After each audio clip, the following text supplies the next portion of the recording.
This is the Art of Darkness podcast with Kevin Kautzman. And Brad Kelly. We're a couple of very online writers interested in the dark side of what drives creative people to create against all odds. This show is about art and the people who make it, what it costs them, and what it takes to bring something unique and impactful into the world. Each episode, we excavate the life and work of an artist you might think you know.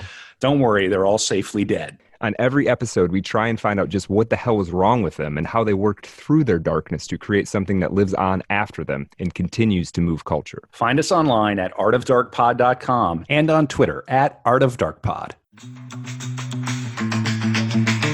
All right, we've got some sponsors for the pod now. Wait, what? Every link you need for the things we talk about here is at artofdarkpod.com/sponsors. First up, books. If you're into this podcast, odds are you're probably a reader. We've got links to buy new books from bookshop.org and used books from alibris.com. And if you want to listen to your books, we recommend and use audible.com. It's great, and the catalog is huge. All right. So if you're listening to this, you are online. Maybe you're very online. You probably have a website or are thinking of starting one. Maybe you want a website like artofdarkpod.com. We built that with WordPress, which is by far the most popular way to create websites. And the single best host for serious WordPress is WP Engine. I've personally used them for over a decade now, and I don't host my websites anywhere else. Go to artofdarkpod.com/sponsors and click on the WP Engine link to learn more. Finally, the best way to support the show is at patreon.com/artofdarkpod. Get the bonus After Dark content for every episode, access to the book club, and more. Thanks for supporting Art of Darkness. And I don't think that was too painful. I think we did a pretty good job there. Yeah, that sounded good. Yeah, we appreciate it.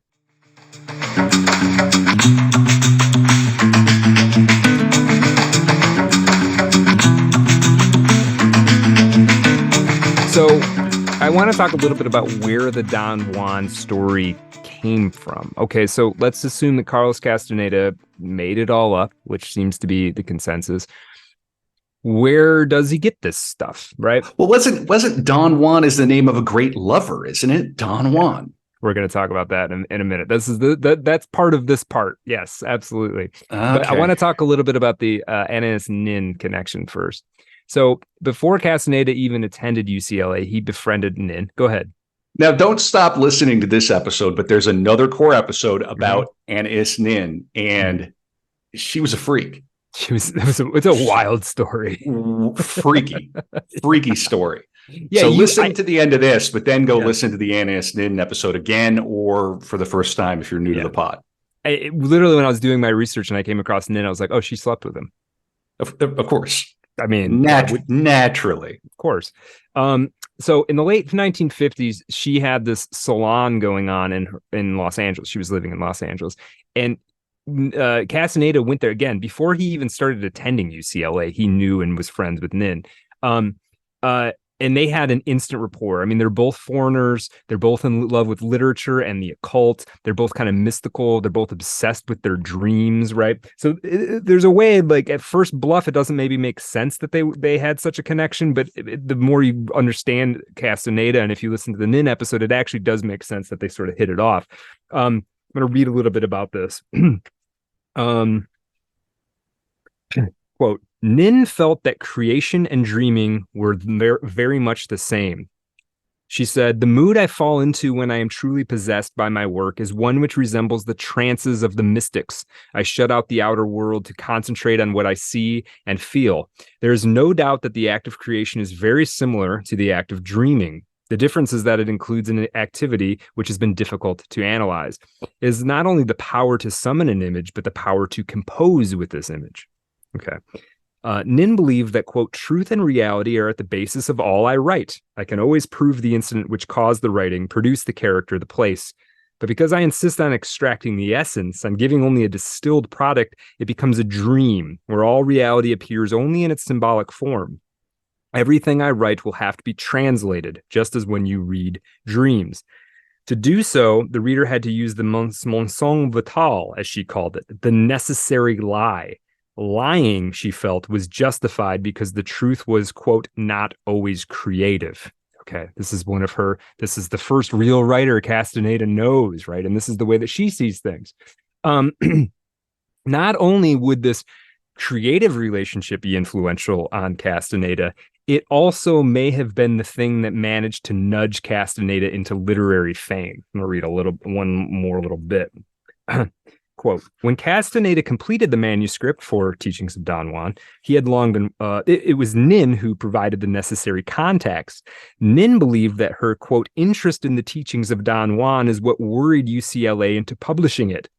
In gratitude and because of the debt he believed he owed her, it is quite probable that Castaneda named his Yaqui sorcerer Don Juan after Nin's father Joaquin, whom she referred to as Don Juan. In his last book as well, Castaneda gives the name Joaquin to the little button-nosed boy whose collarbone he broke and whose pain he says he could not bear. Whoa. And if you know the story of Anais Nin and her father, this goes so hard. This is so gnarly. Right? Crazy, right? Okay, here's another thing. Another thing. Where did this book come from? Where did the story in the books come from? We have to recognize 1960, when he starts working on this, the fields of ethnography and ethnobotany were kind of exploding in a way. I mean, the West, these substances had been being used in some cultures for a very long time. But in the West, in America, we basically discovered psychedelics in like the 50s. We really didn't, they weren't on cultural radar at all, right? Until the 50s.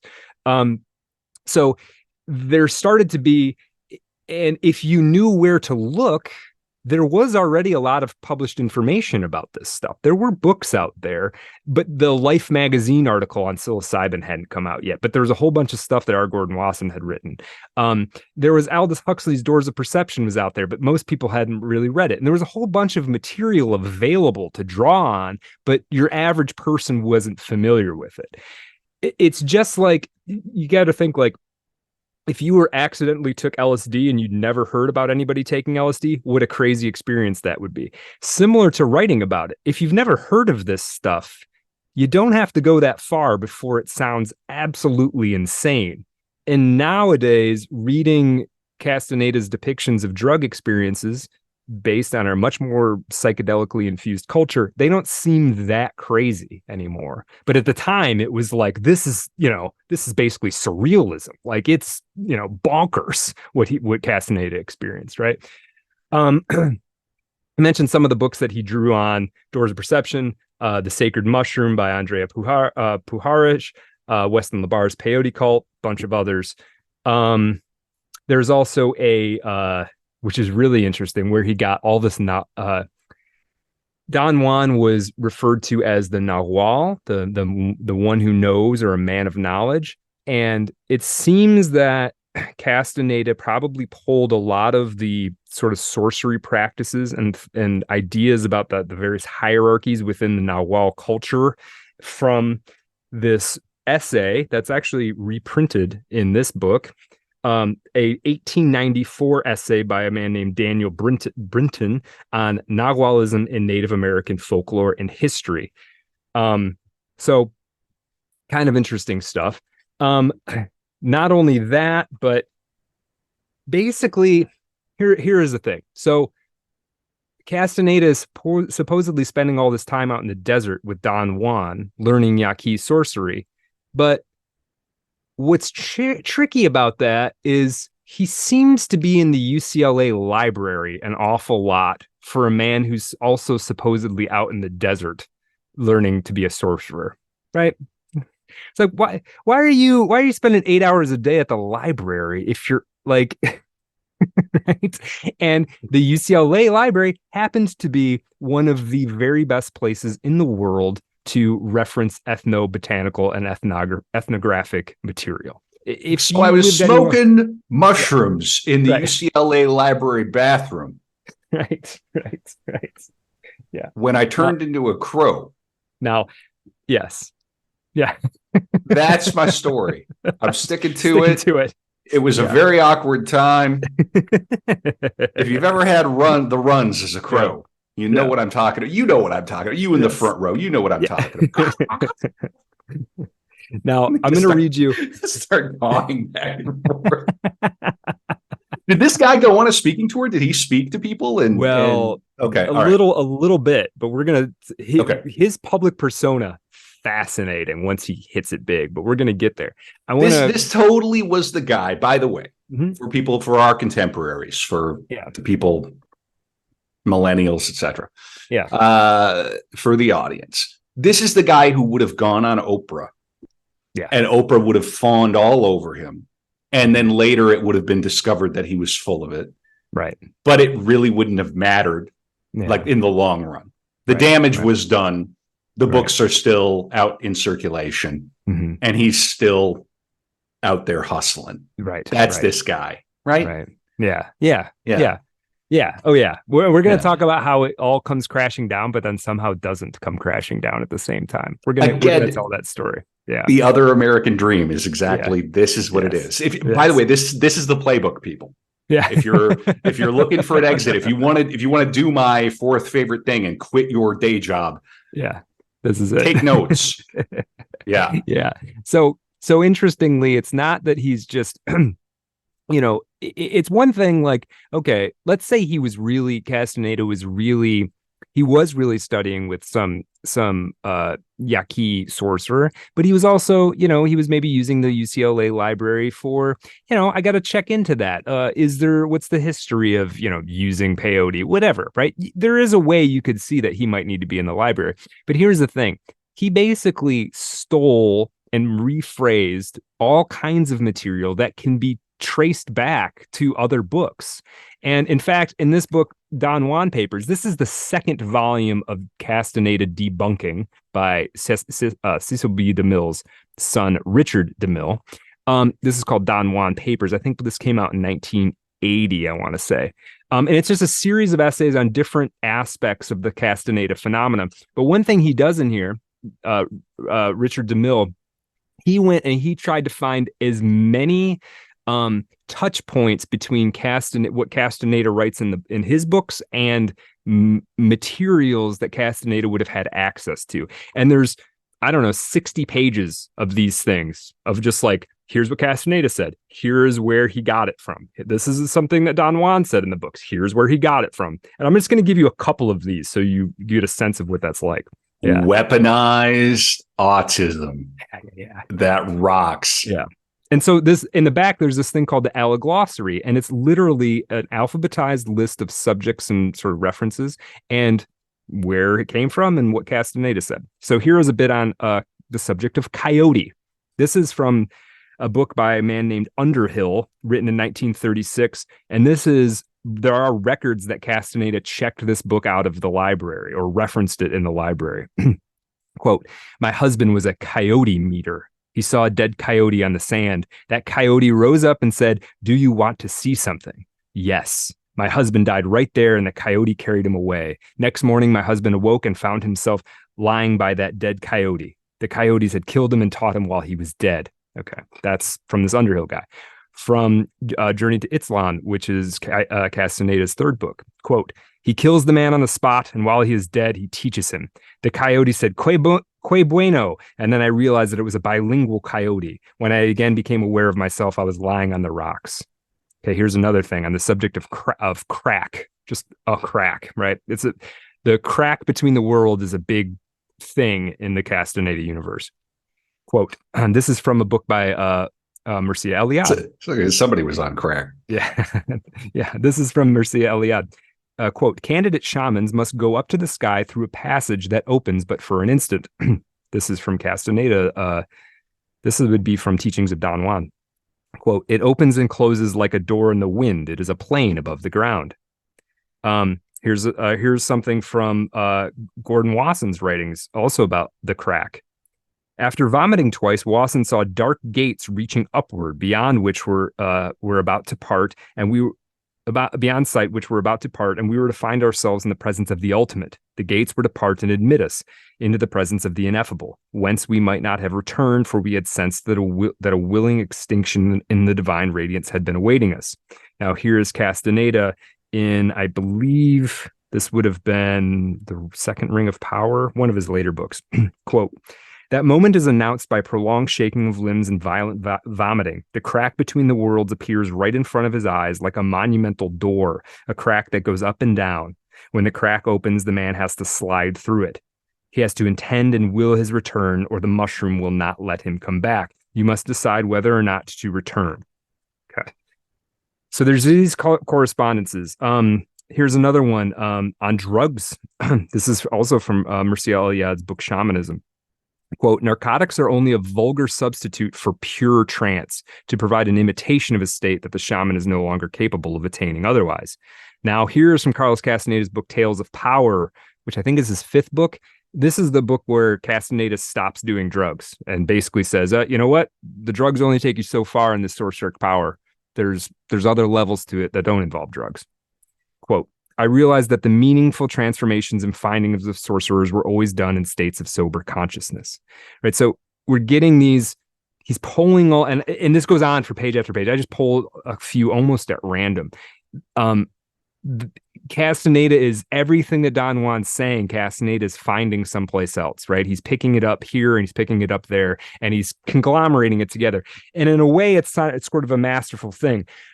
You could probably get away with doing that for a book, but can you get away with doing that for 12 books? And making it come across like it's nonfiction, that you're not making anything up. Right. Yeah. Right. Very crazy, right? That's a tall order. Yes. Even in the 60s. Now, and now when the 70s come along, the vibe shifts, doesn't it? It does. It does. Mm-hmm. Yeah. So now, 1968, this book comes out. It's very quickly, please. Yeah, right. It's a very big hit. It sort of starts as a cult hit, and Castaneda becomes a celebrity on the UCLA scene. He's still a student, and he's a celebrity basically on campus. And his influence just grows year after year. The second book, A Separate Reality, and the third book, Journey to Itzlan, are both New York Times bestsellers. The great Mexican poet and eventual Nobel Prize winner Octavio Paz would write the introduction for the Mexican edition of Teachings of Don Juan. And by 1973, Carlos Castaneda is on the cover of Time magazine. Okay. He was huge. Woo! Now, how does this all come? There's also a situation where he's playing an ethnic figure.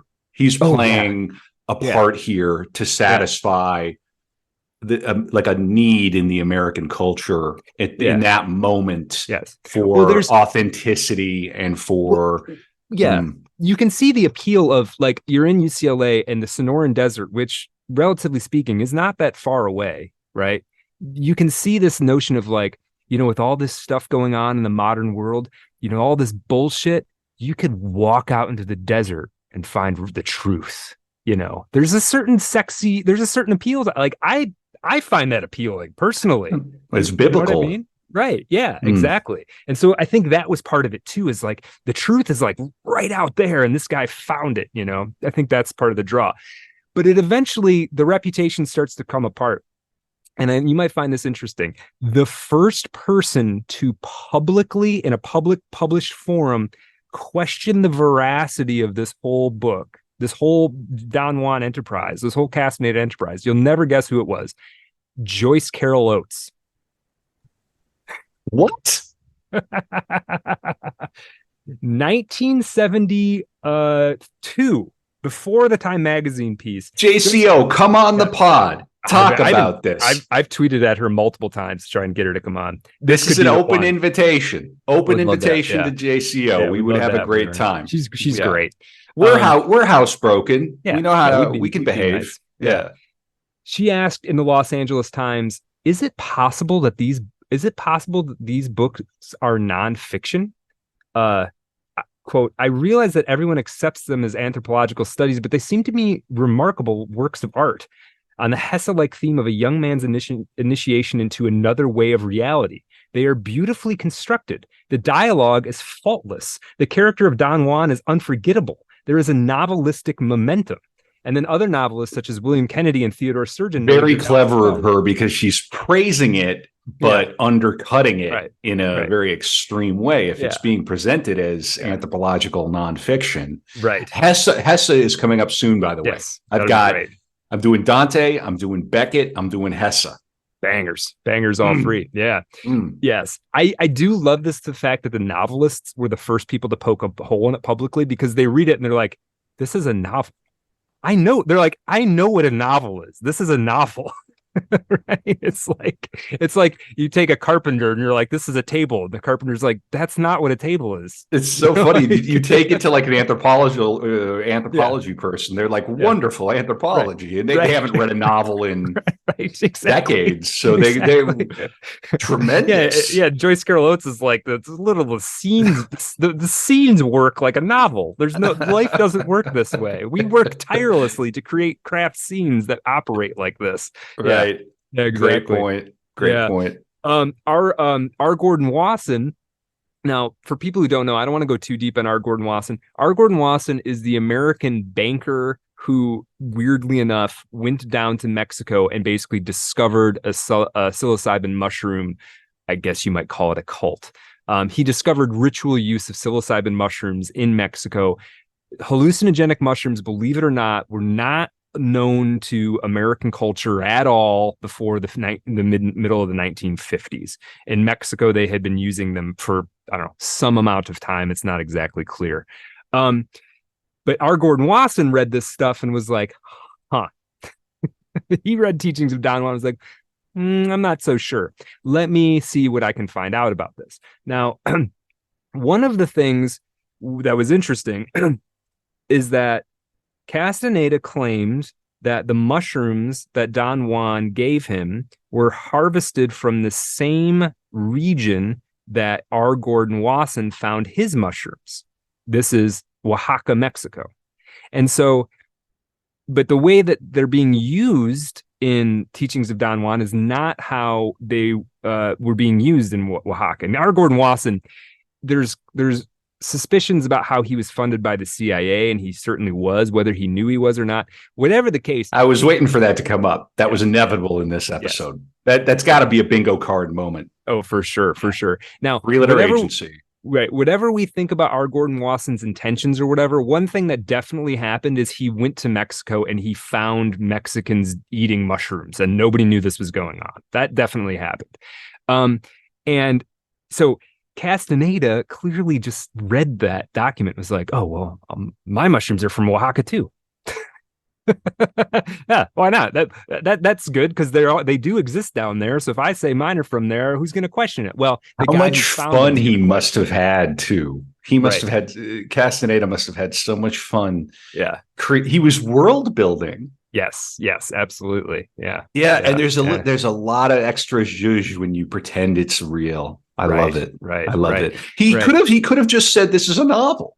Yes, he could have. But there's something busted in his brain. There's something broken and pathological to have to pass it off as, because as JCO said, it could be, you could have probably pitched this as a novelistic, but maybe the style wasn't high enough or of high enough quality. But you probably could have moved some copies if you pitched this as like an American, in 1968. Probably, yeah. One wonders, though, in an alternate universe, would it have sold if he had gone that route? It wouldn't have sold the same. No, it wouldn't have sold the same. The mark wants to be conned. That's true. Yeah, the mark wants it. Yes. And I want to talk a little bit later, once we get through some stuff. I want to talk a little bit later how this book and this phenomenon of it being a hoax really does actually fit into the tradition of occultism. We're going to talk a little bit more about that later. But I want to talk about this R. Gordon Wasson piece because it's really interesting. So R. Gordon Wasson was a little bit suspicious, and he writes a letter to Castaneda. He's like, hey, look, I'm an and it's funny because R. Gordon Wasson introduces himself like, listen, I've also written on this subject. And R. Gordon Wasson doesn't realize at the time that literally Castaneda has read every word that Wasson has written, right?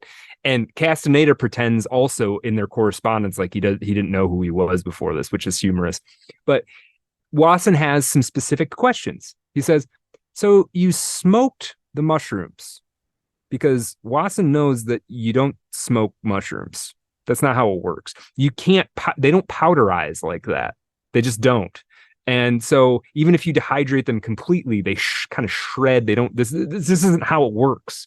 And um, and so he was like, "Well, were these psilocybin mexicana?" And Castaneda's like, "Oh, I don't know what they were. They were. We did them, and he had them, and he sort of hand waves over the whole thing, right? And do you have any samples? Well, no, he wouldn't let me. Back off, man. I'm a scientist. Yeah, exactly. And then what's interesting is Wasson asks him, "So do you have any field notes? I mean, you wrote this whole book. You must have field notes, right?" And Castaneda sends him like, I think it's 12 pages of handwritten field notes. And then the problem is that these have been later were examined by Richard DeMille, and the dates in the field notes. So stuff in this book, like there are section headings like this one I'm looking at right now, Sunday, February 7th, 1965. And then he says what happened that day. But then you get the field notes and they have dates and they don't line up at all with the book. So like Castaneda like hastily wrote some field notes afterwards, handed them in, and didn't double check that they corresponded to this book, right? I'm gonna have to say, again, I really don't like this guy, man. No, I don't like this guy at all. No. But I like the story, and I like what it tells me about that period in America, and it tells me something about the America we live in now. Right. Yeah. Now here's what's another thing that's interesting about the R. Gordon Wasson story. 28 million copies. Yes. And all those people who were influenced by it, who I mentioned, are in the top of the episode. R. Gordon Wasson gets these letters back from Castaneda, is even more suspicious than he was before. And then here's what's interesting. He later meets Castaneda in person. And again, Castaneda's force of personality shuts down all of R. Gordon Wasson's suspicions. So literally, when it's all on paper, R. Gordon Wasson's like, this shit does not add up. And then somehow you get in a room with Castaneda and you walk out and he's reprogrammed you to perceive the entire thing in a different light. It's very fascinating. Incredible. He had some power. People had this. If you can meet people like this. Yeah. And this is what I'm saying. Be careful out there. Did Castaneda go out into the desert and study with a sorcerer? No. Was Castaneda some kind of sorcerer? I mean, yeah. I mean, he could do stuff I couldn't do, for sure, right? And if magic is all about just making your will happen, which it is, then Castaneda is some kind of magician, right? So that's the part that I think is interesting, or one of the parts that I think is really interesting about this story. Now, man, the time I wonder what was going on in his head as this was all happening. Yeah, we're gonna get to it. It's very difficult to get kind of personal and intimate in Castaneda's head, but we're gonna pull out a couple of things. But first, I want to talk about this Time magazine article. So, 1973, Time magazine puts Carlos on the cover. He's not actually on the cover because I think at this time there was only like one photo of Carlos Castaneda. They had assigned a crack team of journalists to try and figure out what Carlos's real deal was. And this is after JCO had been like, I think this is a novel. This comes out the next year, this Time magazine piece. And they started finding that a bunch of the facts that he had given here and there weren't true. Okay. And the couple of things they pointed out, Time magazine, doing some actual journalism back in 1973, they said, how come nobody else ever has met Don Juan? How come Castaneda is the only person to have ever Seems like him? A man with that kind of wisdom, even if he was in the desert, seems like he'd have a little house somewhere. Right. He'd have maybe a family. He'd influence other people. Yeah. He'd come from a tradition. Yes. Well, that's the story. He did come from a lineage. Yes. And then you have to think, these books come out. You think there weren't dozens of people going out to the desert to try and find him? Hundreds of people. Nobody ever finds him, right? There's no follow-up articles like, oh, I met Don Juan, and okay. Now, let me read from this Time article. Remember, this is 1973. Quote, with Castaneda's increasing fame have come increasing doubts. Don Juan has no other verifiable witnesses, and Juan Matus is nearly as common a name among the Yaqui Indians as John Smith farther north. Is Castaneda real? If so, did he invent Don Juan? Is Castaneda just putting on the straight world? Among these possibilities, one thing is sure. There is no doubt that Castaneda, or a man by that name, exists. He is alive and well in Los Angeles, a loquacious, nut-brown anthropologist surrounded by such concrete proofs of existence as a Volkswagen, a master charge card, an apartment in Westwood, and a beach house. His celebrity is concrete, too. It now makes it difficult for him to teach and lecture, especially after an incident at the UC Irvine's campus last year when a professor named John Wallace procured a Xerox copy of the manuscript of his third book, pasted it together with some lecture notes from a seminar on shamanism Castaneda was giving, and peddled the results to Penthouse magazine.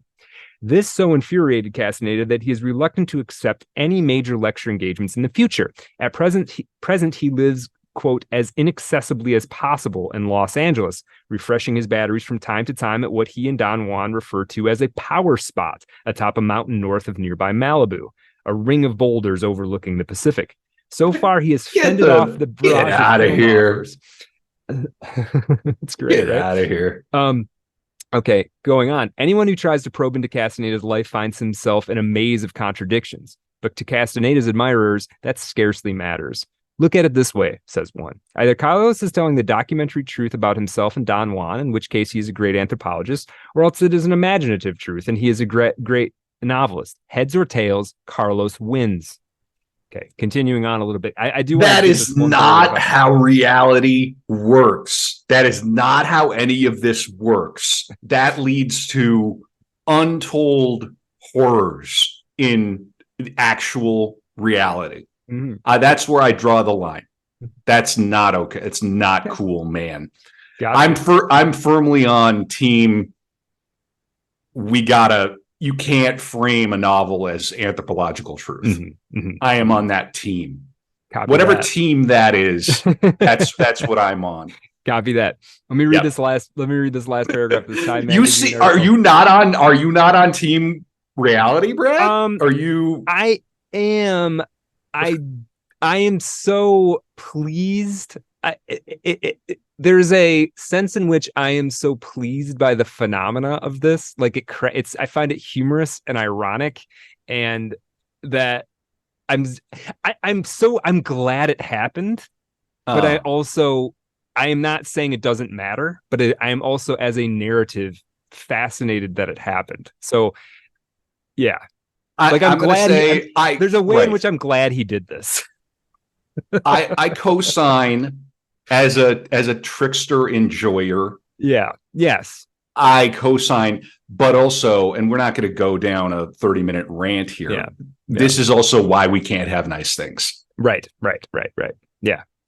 No, I don't think you should lie. I mean, I'm a novelist. I get the idea you're concocting a story. I understand that, but you're framing that as a story. It's a very different thing than this is true. Yeah. 28 million copies. Yes. Yeah. Flim flam, man. Yeah. But I also like academia and the publishing world being kind of, nothing changes. Caught with their pants down. Let me read this last paragraph because it has this delightful bit of racism that I'm not saying the racism is delightful, but Time Magazine 1973, you could write this. So hold on. Indeed, though the man is an enigma wrapped in... Go ahead. I'm just beeping it out. No, go ahead. The man is an enigma wrapped in a mystery, wrapped in a tortilla. The work is beautifully lucid. Could you imagine writing that now?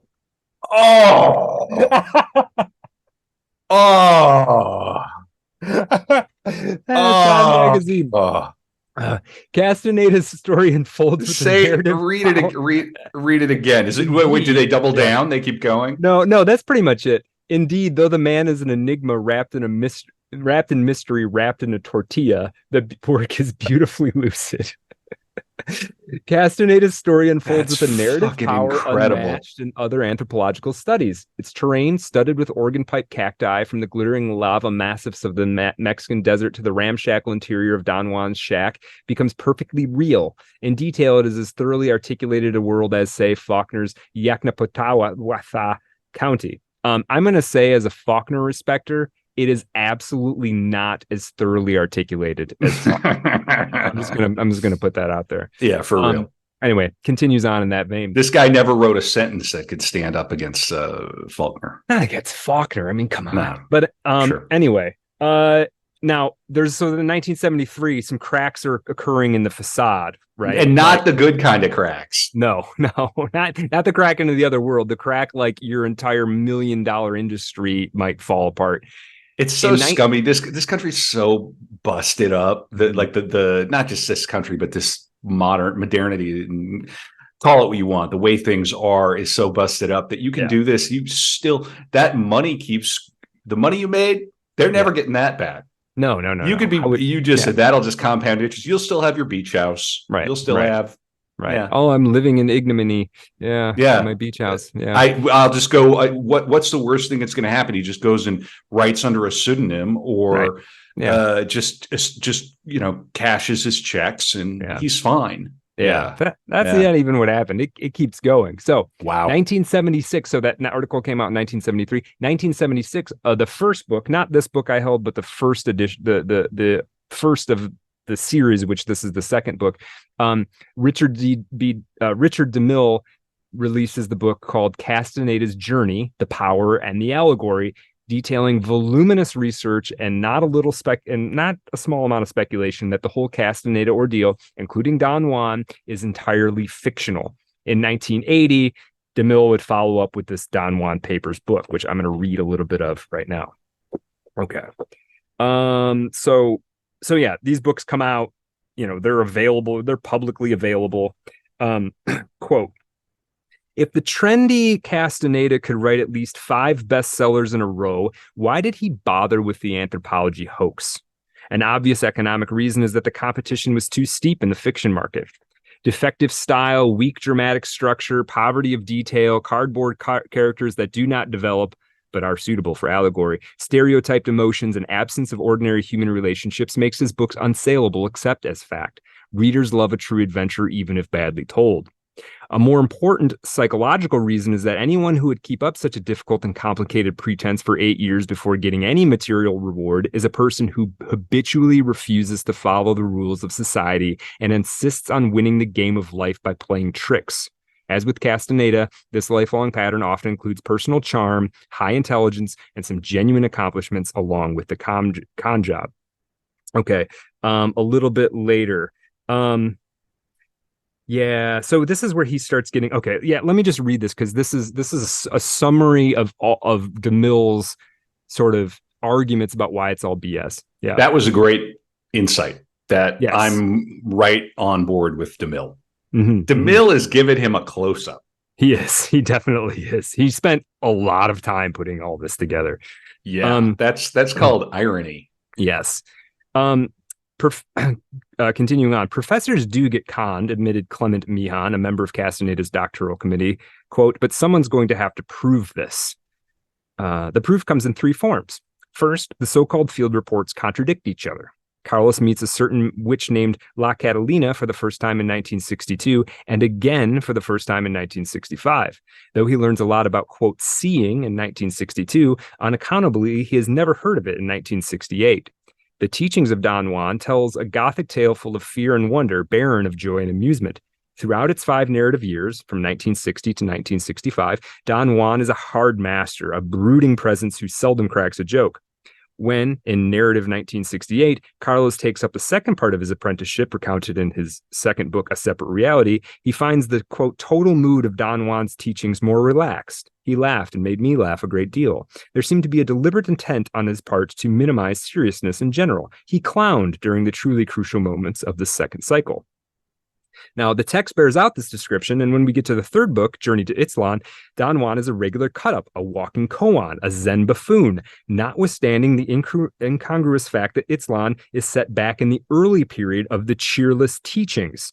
So we are asked to believe that, quote, the total mood of Don Juan's teachings changed from day to day during the narrative of 1961 to 1962, from bright to somber, in perfect concordance with our reading of either the first or the third book. Don Juan, of course, shows many flashes of precognition, but I do not believe the most gifted psychic could infallibly assume the proper mood each day to fit the tone of one of 2 books in which his mood would be contradictorily described 7 and 11 years later.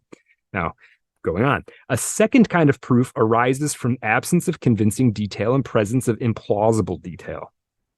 During 9 years of collecting plants and hunting animals with Don Juan, excuse me, Carlos learns not one Indian name for any plant or animal, and precious few Spanish or English names. No specimen of Don Juan's hallucinogenic mushroom was brought back for verification. Don Juan's desert is vaguely described. His habitations are all but featureless, incessantly sauntering across the sands in seasons when harsh conditions keep prudent persons away. Carlos and Don Juan go quite unmolested by pests that normally torment desert hikers. Carlos climbs unclimbable trees and stalks unstalkable animals. With prodigious speed and skill, he writes down, quote, everything Don Juan says to him under the most unlikely conditions. No one but Carlos has seen Don Juan. A third kind of proof is found in Don Juan's teachings, which sample American Indian folklore, Oriental mysticism, and European philosophy. Indignantly dismissing such a proof, Don Juan's followers declare that enlightened minds think alike in all times and places. But there is more to the proof than similar ideas. There are similar words. When Don Juan opens his mouth, the words of particular writers come out. Okay, here's an example. Quote, I'm going to read you two passages. Here's the first one. The human aura is seen by the psychic observer as a luminous cloud, egg-shaped, streaked by fine lines like stiff bristles standing out in all directions. Here's another one. A man looks like an egg of circulating fibers, and his arms and legs are like luminous bristles bursting out in all directions. Of these two passages, the first comes from a book published in 1903, the second from A Separate Reality, a direct quote from Don Juan, right? So again, and we kind of covered this territory a little bit, there are all kinds of clear cribbings from other works to populate the wisdom of Don Juan, which it doesn't mean that those aren't interesting or wise things. I mean, you can take something, a powerful piece of writing, right? And it still has its power in terms of being useful or informative or meaningful in some way. The point we're making, I guess, DeMille's making and I'm making is that Castaneda is writing a work of pastiche. He's distilling a whole bunch of things from all kinds of different sources, and that was the word in a way. I don't know if I used it earlier in this episode, but that was the word that popped to mind. Right. Hey, right. You could do worse. Yes, you just don't have to present it as an anthropological thesis. Right. Exactly. Now here is. Yeah, and this is the thing. If you wanted to write a novel where you have this old guru character and he's going to impart some profound wisdom on another character, there's nothing wrong with that as a premise. And there would be nothing wrong with picking and choosing some bits of wisdom you had read and rephrasing them and kind of making it all work. There's nothing really wrong with that. It's really the how are you selling it part. That's the problem. And then we smoked the mushrooms and this really happened. Right. Yeah, exactly. I'm going to start saying smoking the mushrooms for jumping the shark now. Right. Right. Yeah, we don't say jumping the shark on this pod. We say he smoked the mushrooms. Right. Now here is the one part that I find the most one of the sort of cribbings that is maybe the most interesting to me, and it will require us to talk about one of the bits of sort of Don Juan wisdom that I think is useful, I guess. There's an important concept that Don Juan has called stopping the world. And what stopping the world means, and what he's trying to get Carlos to do is stop the world. And what stopping the world means is to interrupt the incessant and repetitive, reifying internal dialogue in your head, right? Intrusive thoughts, right? Look, if you go to a therapist, if you go to a competent psychologist or therapist, one thing they might do is help you deal with that internal dialogue. They might not call it stopping the world, but effectively that's what they're going to try and help you do, right? So it's fine. That's a workable, normal kind of thing. Now, this is sort of another way to think about it is this is the voice in your head that you think of as you. Right. And, if it's doing something destructive to you, if it's, every time you make the smallest mistake, it's going, you son of a bitch, you piece of, you might want to slow that down a little bit. Yeah. Right. Yeah. Kill the babysitter, kill the babysitter, kill the babysitter, kill the babysitter, kill the babysitter. No, that's not good. Right. If that's, you're going to want to stop that. Yes, exactly. So how Don Juan would refer to that is stopping the world. Perfectly valid psychological thing to do. Now it's an interesting concept, I think. But let's see where he got it from. Okay. Ooh, I like it. Yeah. This guy was dangerous. Yes. This was a dangerous man. Yeah. Well, he did some damage. Oh, you're going to see what he did to like literal individual, not like he did maybe bigger damage, but like literal people he knew. It gets dark, Kevin. It gets very dark. Because you got to understand, Castaneda gets what Castaneda wants. And nobody puts Castaneda in a corner. That's right. That's right. Yeah. Now, let's see. So, okay. Now, one thing that okay, so DeMille is going through everything that Don Juan and Castaneda have ever said, trying to find where it came from. Right now, there is this bit.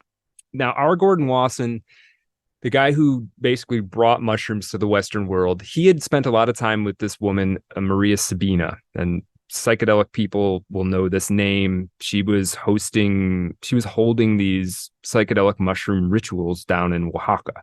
And she had a chant that when it was translated into English, had been translated at one point as "woman who stops the world am I." Right. So this phrase, "stop the world." Now, here's the thing. If Castaneda had never read that, which he probably did, but Wasson didn't know that. If Castaneda had never read "I am the woman who stops the world," and yet Don Juan was saying, "Hey, you have to stop the world," that would suggest that Castaneda had some encounter with some actual mystical practices, right? It's like finding the same thing in two different places. Castaneda found it. It might have some veracity. And Castaneda makes great hay of this stopping the world concept. The problem is that when you go back to what Marina Sabina was saying, she wasn't saying "woman who stops the world." It was a poor translation. What she was saying is, "I'm the woman who supports the world." She's saying, "I'll stop the world and melt with you." Yes, something like that. Yes. So it's a poor translation. She's saying, "I hold up the world." I hold up the world. Atlas. Right. But Castaneda had read the bad translation and turned this into a whole concept in the book. Now, it doesn't mean that the concept's bad, but I like this concept of stopping the world. I like this. There's something right.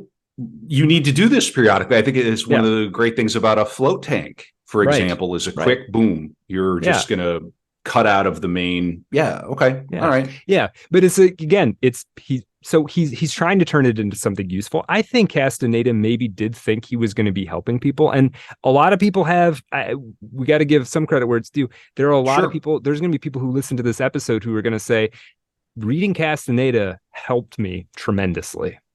I have nothing against that. I know we've maybe been a little harsh on him as a figure, but really, I mean, these things sold the way they did for a reason. And I imagine a big part of it was people were desperately seeking some sort of spirituality, and that's going to be evergreen. People are young people, old people, hell, people will always be going through one crisis or another. And if you can glean something good out of these books, go for it, but go with clear eyes. Yeah, I think take a grain of salt and realize that, Castaneda himself, you can't trust it just because Castaneda said it. It's You can get a lot out of novels. You can Hesse was influential on a lot of people, and he never pretended that the glass speed game was real. Although of course it is. Right.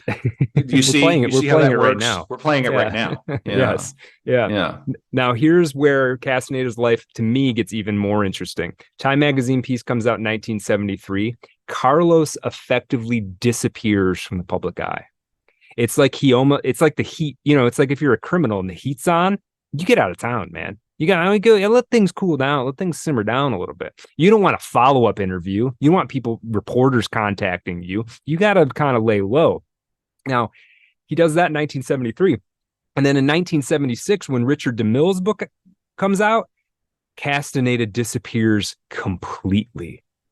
Friends of his that he was seeing on a regular basis don't see him for 4 years. Nobody knows where Castaneda is for 4 years, except for a very, very small handful of people that were under his influence. Just cashing those checks. He's got that money. Oh, yeah. I mean, he's selling millions of books a year, you know? Yeah. Now, here's the thing. There was a way, if you're a Castaneda follower, to fold this whole disappearance into the philosophy. Because one thing that Castaneda talked about was the importance of erasing your personal history and we're going to talk more about the philosophy behind this, but this was an important concept in his thinking, that you had to separate yourself from the world to a certain extent. You had to maybe change your name, would be one thing you would do. And this would be something you might do to transcend your ego, these things that are locking you into material reality, right? Okay. Now, question is, what was he doing between 1976 and 1980 or so? We do actually sort of know, but I want to tell you what the story is according to Castaneda's books, okay? Now, Separate Reality comes out 1971. This book purports to describe Don Juan's attempts to get Carlos to see. This is this thing. It's not just looking at something, you actually see it, right?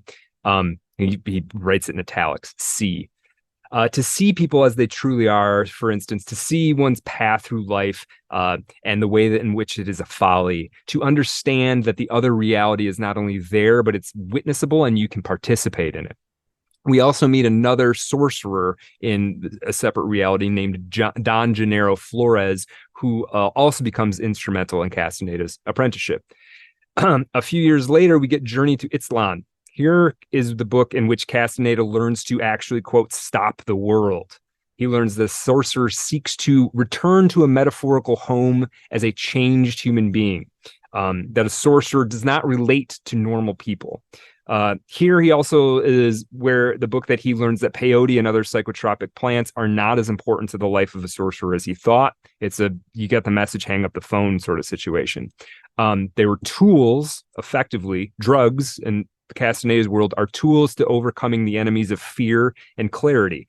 And I'll tell you, if you think that fear and clarity are enemies, one way to overcome them, at least temporarily, is to trip balls. I mean, they're going to muddy the waters a little bit. For all the things they do, you know, if clarity is your problem, get those. This guy is on the perfect trajectory. He's cashing in the 60s and the 70s, but the party's over. The bill is coming due. Yes. Yeah. Now we're back in the 80s. And by the way, maybe you don't need drugs. Right. Right. Exactly. Ronnie Reagan's going to be president. We've got a cooler, nicer Carlos Castaneda, going to be a little more palatable for the suburbs. Yes. Now. Yes. We're toning it down. Right. Yeah. Well, the drug parts it's getting crazier and weirder, actually. Right. So after the drugs, Castaneda, but as long as he's not selling drugs to the kids, Brad, it doesn't matter what he's doing. Yeah. Drugs are bad. Okay. Right. Exactly. Drugs are bad. All drugs are equally bad. Every drug is equally bad. That's right.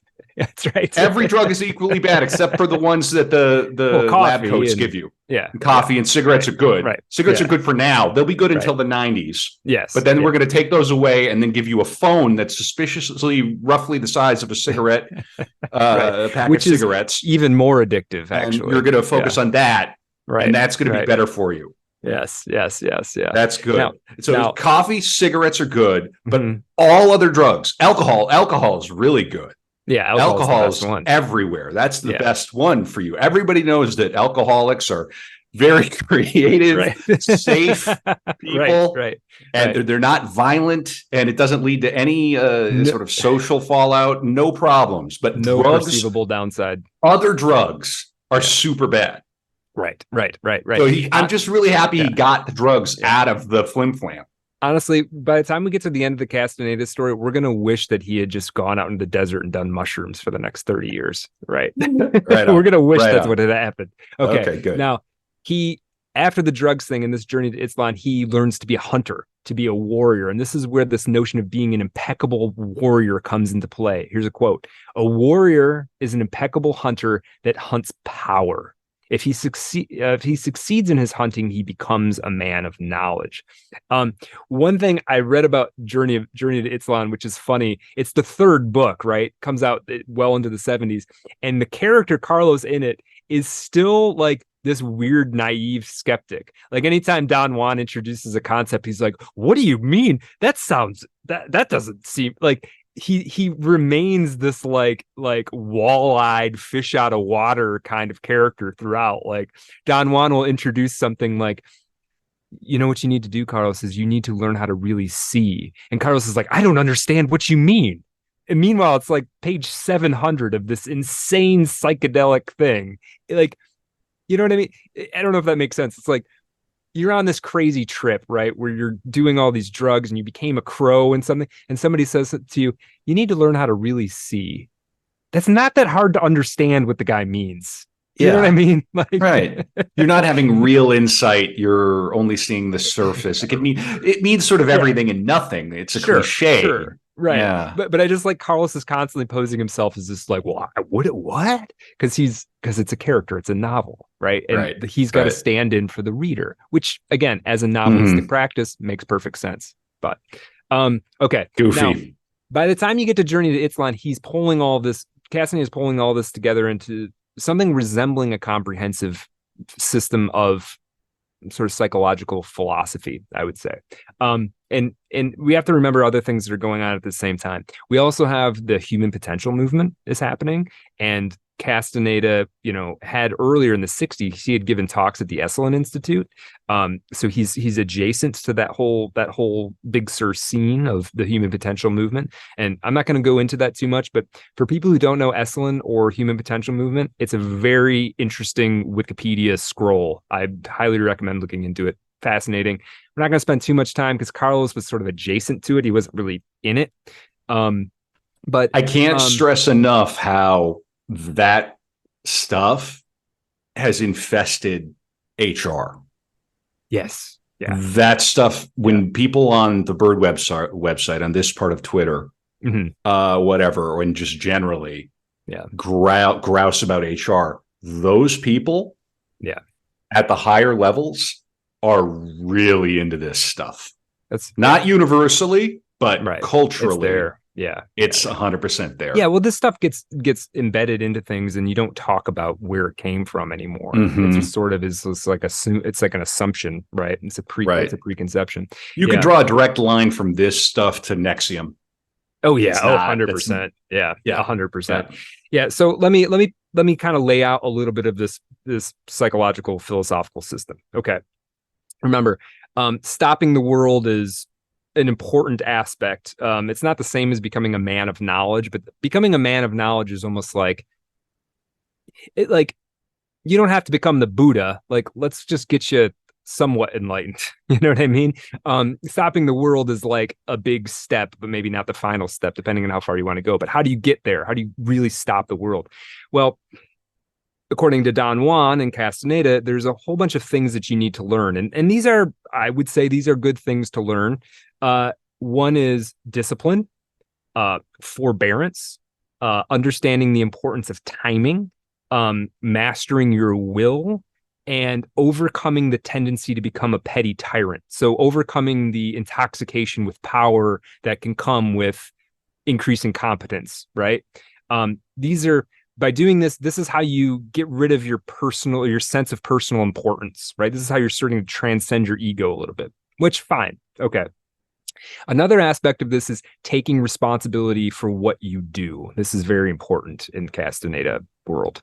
And these things I think are all reasonable. Like, basically what I think the idea is like, listen, forget this whole notion of is there free will or is there not free will. What we need to get you to do is to, like, maybe we do have free will, but you don't. And we need to get you to the point where you do, right? Where you are actually doing the things that you want to do. You say what you mean what you say, you do the things you say you're going to do, trying to take responsibility for all that and sort of harden and densify your own being. And then what do you do in the Castaneda system? You you sort of densify your personal identity, and then you break it off the world by erasing your personal history. That's fundamentally what he's trying to get you to do. How do you get there? These are other questions. If you want to learn how to do that, you can read through the Castaneda books. But I think this is a core aspect of the sort of self-improvement side of this thing, right? Now, another thing that was really important to Castaneda he's trying to give people a shamanic rite of passage through literature. Yeah. Yes. That's what he's doing. Yeah. He's trying to, the current word we would have now, there's a lot of baggage to it. He's trying to empower people. That's what the books feel like they're trying to do, right? Now, here's the thing. He's also very big. Okay. No, I'm hung up on the oral sex. Sure. He's very big also on, and again, this is something I think has value philosophically. He's very big on using death as a guide. And what do we mean by this? Here's a quote from Journey to Islam. Quote, whenever you feel, as you always do, that everything is going wrong and you're about to be annihilated, turn to your death and ask if that is so. Your death will tell you that you're wrong, that nothing really matters outside its touch. Your death will tell you, I haven't touched you yet. Here's another one. Quote, death is the hunter, and that it is always to one's left. One of us here has to ask death's advice and drop the cursed pettiness that belongs to men that live their lives as if death will never tap them. It's like, I mean, memento mori is a long, yes. All Christians, well, not all Christians, but Christians meditate on death ritualistically every single week. And a lot of people daily. Yes, absolutely. And I think a lot of religions have some aspect of that. And a lot of sort of schools of philosophy will sort of tell you that, like, hey, the whole point of this is learning how to die, trying to deal with the fear of dying in some way, using it productively, maybe, right? That's what the whole memento mori thing is about. So it's not like this is that insane, that outlandish of stuff. He's kind of phrasing it in this sorceric, shamanic language sometimes, but I'm so excited to draw some lines between this episode and the episode we're going to be doing tomorrow on Dante. Yeah. What is the commedia, the comedy, but a meditation on death and the afterlife? It is really what it is. My God, there's some beautiful stuff in the Divine Comedy. I cannot wait to share.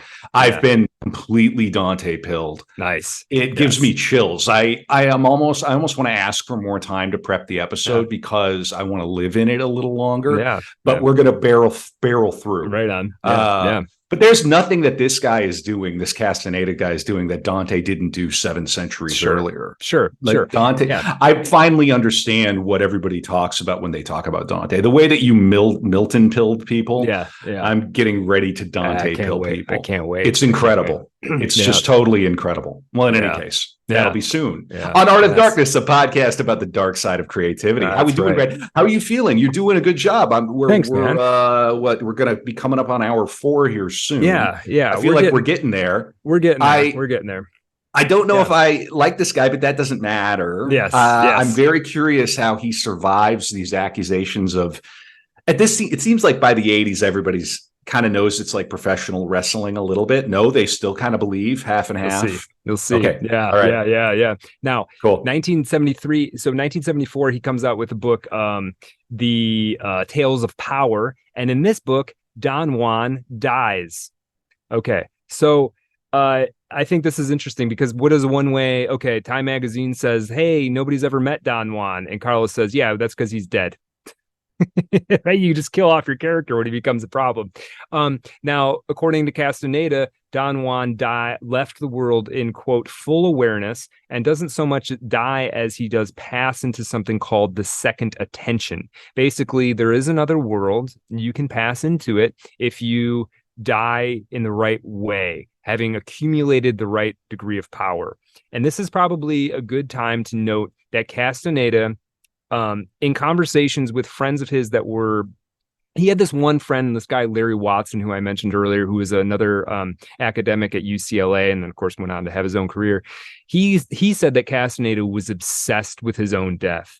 He said that Castaneda would tell him sometimes that he believed there was a way to achieve immortality, and that partly what he was doing, that is Castaneda, was learning how to pass into the infinite or pass into the second attention. Castaneda was obsessed with the fact that he was going to die, and he did not want to die. Okay. Yeah, like a narcissistic, sociopathic egomaniac like this, who completely constructs a fabricated world and passes it off as true, is going to have a really hard time accepting that he will eventually be sucked into the void. Sure. But, you think about it, it's like a lot of people do a lot of stuff out of the fear of death in subtle and not so subtle ways. I mean, you think, okay, so just putting on my contrarian hat, like, what is one criticism that atheists have of organized religions? They say, well, you guys just made all that up because you're scared of dying. Right? That's what they say. And I'm not saying they're right, but like, this is something. No, it's actually funny because the Christian answer is, no, we made this up because we're not afraid of dying. Right. Right. Well, that's the more sophisticated perspective on it, for sure. But I guess my point is this: that boom, take that, Reddit hat tipping. But throughout history, people do all kinds of. That's what the whole cope thing is, right? Like it's we all of us are doing things because we're afraid of dying. Right. And Castaneda's is just taking on a crazy, it gestates and mutates and becomes this very weird thing where he sort of convinces himself that he actually can do this. Right. Wow. So he believes that, just like Don Juan, he can obtain enough power in the astral plane that he'll simply go to the second attention. Yes. Creepy. That phrase too, the second attention. That sounds like kind of L. Ron Hubbard kind of. Yes. Yeah. Now, who did nothing wrong, by the way. Yeah. Well, here's what's interesting. Here's what's interesting about this guy. We need more Patreon money for lawyers before we're ever going to do LRH. I know that's a hack joke, but it's also true. Now, here's an interesting thing about Richard DeMille, who is the premier Castaneda debunker. Wait, is he a Scientologist? He was. He wasn't only a Scientologist. He was, for a time, L. Ron Hubbard's personal assistant. Oh. Yeah, he wrote the first published introduction to Scientology. So now you start wondering, he left. Right. But now it's like, does that give him special insight, or does that complicate his authority? Right. It makes it weird, at least, I think. So he goes after Castaneda with this laser focus. Right. Well, he's seen a cult leader, right? That's in his perspective, supposedly. Right. Yeah. And giving him did he come out against Scientology? He didn't. He did on some level, but I don't know that he wrote books on it or anything. But he left Scientology for sure. Yeah, when he was putting this together, he wasn't a Scientologist. Fascinating. No, that gives him. I think that could give him some special insight into how someone like Castaneda might operate. Right. Theoretically. But I think it's worth, when you bring up Richard DeMille, you do have to kind of point that out, that's part of his, Interesting. Now, listen, America at this point is just a bunch of white picket fences of varying qualities. Right. And as soon as you step past a given white picket fence, you are in a Venn diagram of cults. That's it. True. And the game is to sort of pick how much of one do you want to participate in. You can't escape it.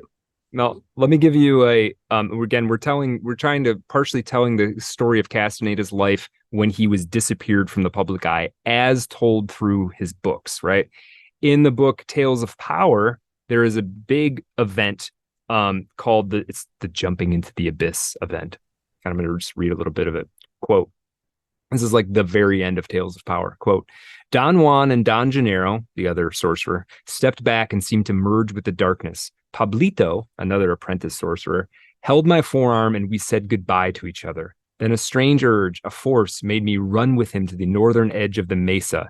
I felt his arm holding me as we jumped, and then I was alone. And then the book ends.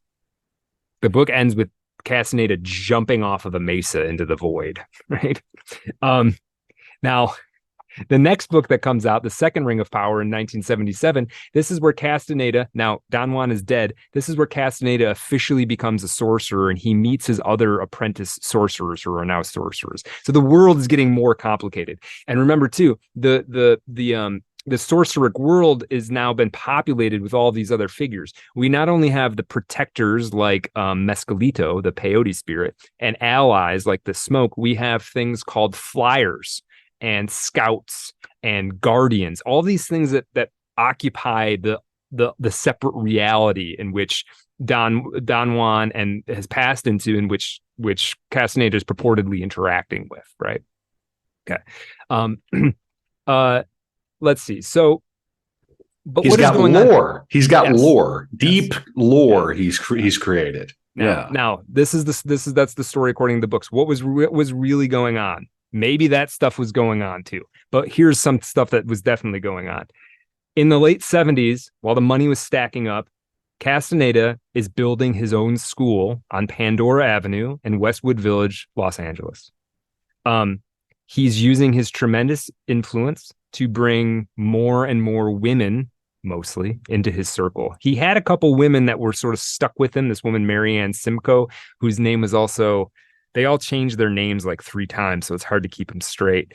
And we're going to talk in the After Dark what happened to these witches after Castaneda's death, because they were devoted to him for years.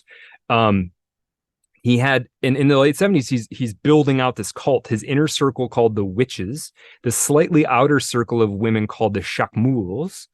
They come along a little bit into the 80s, and then a body of students, a slightly bigger body of students, mostly women who weren't who were coming to workshops and sessions, but weren't in the inner circle, right? By the way, that's what these people love to have. They love workshops. Yes. Yeah. They love that word. Yeah. Yeah. Now, the thing is, the whole thing of his whole relationship with women has been the thing from the beginning. But now he has influence, right? Now he has money. Now he has power, right? And he's always had the charismatic ability to draw women in. But now he's got all the other things that you might need if you're trying to just bring women in, right? Well, he's also written him. He's like Gandalf in his own book. Yeah. Right. Exactly. He's a sorcerer. He's a powerful sorcerer from an ancient lineage, Kevin. Right. Now, God, that rocks, man. Yeah. Now, God. What is stopping you from doing this, Anon? Only the will to power. You need sorceric powers. Now, by the end of the 70s, there's at least 3 witches, and I think there'll be 4 total. There's at least 3 witches. That's again the devoted inner circle, and then there is another figure. A woman named Patricia Parton, who changed her name to Nuri Alexander, who he referred to as the Blue Scout. We're going to find out the fates of all of these women, and it's a fucking crazy story. Okay, just that's for the Patreon folks. Patreon.com/ArtofDarkPod. Now, he had this whole group living with him, somewhere between 4 and 8 women living in his Westwood Village compound. Okay. Now, here's the thing about seduction. Kevin, the most predictable, that's what trajectory that this was going to take. It's so clear that of course going this way. He was telling everybody in the outer circle that he was celibate, but he's sleeping with all of these women. Of course. Now the playbook. Yes, Kevin, you hit on the Don Juan thing, right? The Don Juan is a seducer, right? And it's true. And it's an archetype. It shows up in stories by George Bernard Shaw, Pushkin, Moliere. There's a Mozart opera that Mozart wrote the music for that has a Don Juan character. One of the first literary appearances in the 17th century, a morality play called The Trickster of Seville and the Stone Guest by Molina. There's the Mozart opera is called Don Giovanni. And they're always a seducer. That's the archetype. They're always a seducer. And Castaneda was known, his friend Larry Watson knew about this when he was an undergraduate at UCLA. Castaneda carried a book around that just talked about the Don Juan character throughout literary history. He knew chapter and verse the archetypal literary shape of what the Don Juan character is and does, right? So fascinating. Now, here's the question. What was it like to be seduced by Castaneda? Okay. We have the account of at least one woman, and more than that, really. But I'll give you the account of this woman, Gloria Garvin. She read Teachings of Don Juan when she was 21 years old, 1968, and she knew somebody at the UCLA library. So she gets this introduction. She meets Castaneda with her boyfriend. They go to lunch with Castaneda. Very quickly, Castaneda basically ensorcels her into his world. Even when she tells the story years later, she still seems charmed by him. Like, you know what I mean? It's like 20 years later, and she still has sort of a tear in her eye about talking about Castaneda. He would set up weird meetings with her. He would give her little tasks to do, all to get her power up as much as possible, you know. He would tell her she's an incredibly powerful person and that I'm going to marry you, but it will not be an ordinary marriage. I'm totally committed to you. And meanwhile, you know, he's this powerful, popular, influential figure. She's 21, 22, 23 years old. They're on a beach in Malibu. He takes her up to the power spot, and, you know, he's using all. Oh, I bet he took her up to the power spot. So yeah. this is an age gap we got. Yeah, for sure. Big time age gap. Yeah, yeah. I mean, he's like 40 something. He makes her change her name to Georgia Drake. She does. She had to keep her whereabouts secret from her parents, which she did. That's like big check cult. Yes. Yes, as soon as they start separating you from family, but remember, they want you to treat them as family. He had erasing your personal history tied in with his philosophy. Right. This is how you stop the world. You forget who you are, who you were. Sure. Right. Sure. And yes. Now, she would later recognize that, like, when she looked back on it, she realized that he went through people a dime a dozen. His whole life, he just went through people. He dropped them as soon as he was done with them, moved on to the next one, usually women. But sometimes he used men for other reasons, not sexual, but for influence or power, or connecting him to people, or bringing other women in. You know, maybe he might meet a couple, and he thinks the way to get the woman is to sort of charm the man into the circle, right? And then once they're in, then you separate them, right? He would do all kinds of manipulative stuff like that. One of his lovers believed that what Carlos was doing was deliberately harvesting energy from people. Like, his intention was, I'm going to take this person, I'm going to suck out all their power, and then I'm going to use that, accumulate that sorceric power to leap into infinity eventually. Right. A vampire. Yeah. Yes. Now that tracks. Yes. Now this process continues well into the 90s. He's constant. The witches never leave him. He's constantly building this group, making it bigger and bigger and bigger. Continues well into the 90s. There's a whole memoir about. Go ahead. I'm going to say, for the ladies out there right now. Yeah. I've got the ick. Right. Yes. Yeah, a little bit. Now, there's a memoir that came out by Amy Wallace, the daughter of the novelist Irving Wallace. Came out in 2003. It's a book called Sorcerer's Apprentice: My Life with Carlos Castaneda, which documents this whole process happening to her too, changing her name, sneaking into her parents' house to destroy family photos that had her in it, right? This whole erasing personal history stuff. He met when Oliver Stone formed the production company, I believe it was in 1989, formed the production company Itzlan, named after Journey to Itzlan. Oliver Stone and his assistant Janet Yang went and had lunch with Carlos. Carlos very quickly plucked Janet Yang out of that situation. She was dating Billy Bob Thornton at the time, and she plucks him out. He plucks her out of that situation, brings her into the group. Right? He would just sort of grab these women and take them on these adventures, and they would just sort of fall into it. And it happened time and time and again. And sometimes they would pass out, but he always had another one available, right? It's a very LA scene. Yes. Let's be real about that. Yeah. Not that you can't do this in other places, but it's got an LA vibe. Yeah, for sure.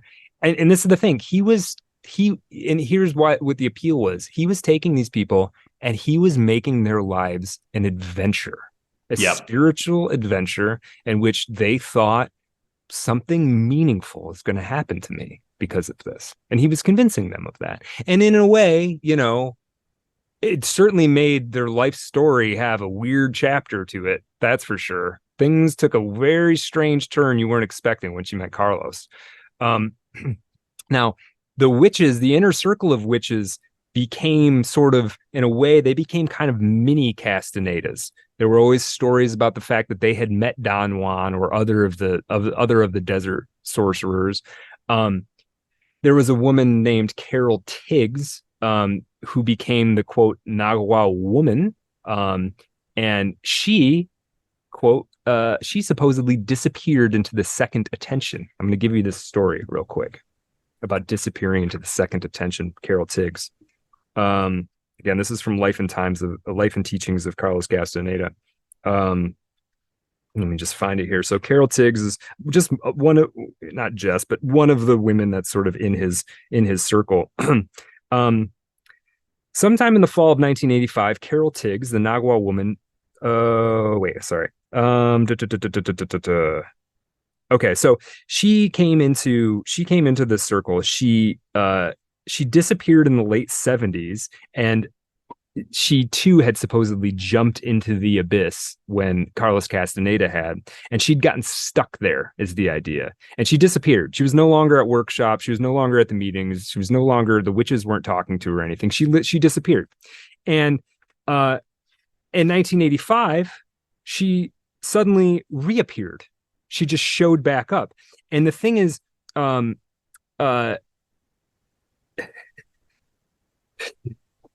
this is so hard to, I don't want to spend a ton of time on this. Let me see if I can paraphrase it. Okay. Sometime in the 1970s, she disappears into the second attention. She comes back 12 years later. She shows back up, and to be in the second attention means you're no longer physically in this world, right? It's like dying, except you live in the second attention. You live in right. It's like if you're living in New York City and then you move to New Jersey. Right. You You're no in longer the second exist. attention. Yes, for the people in Manhattan, you no longer exist. You know exactly what I'm talking about. I love New Jersey. But if you're, as soon as you leave Manhattan, Brooklyn, Queens, whatever, you're gone. Yeah. You don't exist anymore. Yeah. Now she disappeared and she shows back up, and it's like she somehow got herself out of the second attention and came back. And then investigators who looked into this later. She had ADHD. Yeah, right. Right. They discovered that she had actually gone and like married an acupuncturist in San Francisco, I think, and lived there for a number of years. And then when that came out, she was like, well, a sorcerer can be in two places at once. Okay. Yeah. You have to have simultaneously like a soft spot for these people, but also just like appreciate that they're fucking clowns. These are like clown people. Sure. And watching these people age and like being around aged versions of these people is cringe. Yeah. It can be very, very cringe. Sure. Yeah. Because they've played a kind of Dungeons and Dragons with their own souls. Sure. Yeah. And there's a point where it becomes deeply undignified, and you know exactly what I'm talking about. I don't think I'm saying anything that's too radical there. No, I think you're right. It can, and the ones who come out okay, and there are many who come out of this okay and come out of it better for this. Sure. Will also look at the young people and kind of they'll warn you. I think this is why a lot of people get turned off of like psychedelics, for example, because they do open you up to some really gnarly influences that can be very dangerous. I think, yes, you're right. But I do think that, like, if you're not part of the inner circle, if you're occasionally attend a Castaneda workshop and he says something that sounds pretty wise and you incorporate that in your life and you're like, you know what, that actually is true and that makes my life better. And, you know, it fixed some little problem I had that was causing issues. Hey, man, great. Good for you. You know, we're going to find out what happened to the inner circle, and it is dark, but you know, if you bought Teachings of Don Juan and it spoke to you, good. That's great. Yeah. And you could even go off about how Don Juan is real, and listen, I'm open-minded. Yeah. Now, so we have to imagine this is how I think this story, I think this is what's going on in Castaneda's head. And a lot of this is speculation. Throughout the 80s, he's building he's he's building his circle, he's building his school, he's getting people into his inner circle, he's taking advantage of them. Maybe you can call it, he's harvesting his energy so he can build up his power to live forever. I think that's one way to look at what he's trying to do, right? Now, I think it's freaking crazy. Yeah, like it's crazy. Yeah. Yes. Yeah.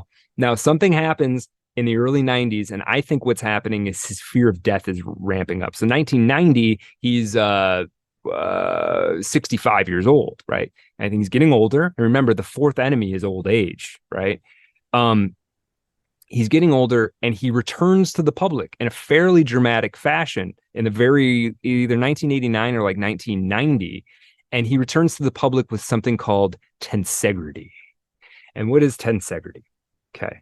Tensegrity is a practice of physical movements, some kind of like yoga, breathwork, tai chi, falun gong, stretching kind of conglomeration that is intended to, quote, shift one's assemblage point. Now, what is an assemblage point? I think this is actually an interesting concept, this assemblage point concept. Basically, what he's saying is, it goes back to this whole like preconceived notion thing, right? Like you establish a perception of what the world actually is, and then you live in that perception even if it's wrong. And what an assemblage point is it's a connection between your psyche and the world. So it's like if you have, let's say you have an assumption about the way a person is, somebody in your life, like, you know, you have issues with, say out there, you have issues with your dad, and you conceive of your dad a specific way. And that's a narrative that causes you issues. Your assemblage point is he's this, but he's not really that. He's more complicated than that, right? He's a full person, right? So what the idea is if you can kind of loosen up or break up these assemblage points, you might be able to get over some of your stuff. It's sort of presented in this radical way, but I don't think it's necessarily that bad. It's really just like, can you retell the stories that you have in your head about what your life is, right? I knew that word tensegrity was familiar. It's from Buckminster Fuller. Yeah, Buckminster Fuller, the estate of Buckminster Fuller sued the tensegrity people. Oh, they still have a website. Yeah, they do. I don't think the lawsuit was successful. Now, mostly how the tensegrity thing worked, it was workshops, and then they had VHS tapes, which you can watch on YouTube, which is great because the people who do the tensegrity workshops, the videos, are the shakmuls, the women in part of his inner circle.